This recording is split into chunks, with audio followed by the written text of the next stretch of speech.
issued a severe thunderstorm warning for Olmsted County in southeast Minnesota, Rochester County in southeast Minnesota, until 11:15 a.m.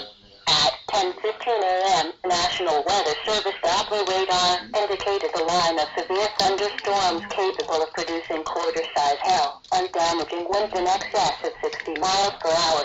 These storms were roughly along a line extending from Lake City to West Concord, moving southeast at 35 miles per hour.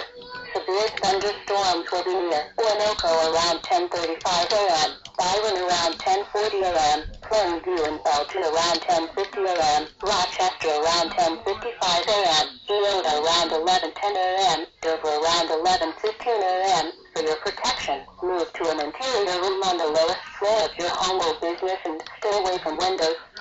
Steer or move indoors and away from windows. Be careful of falling trees, power poles or lines, and lightweight objects that might become unusable or damaged. Steer or move indoors and away from windows.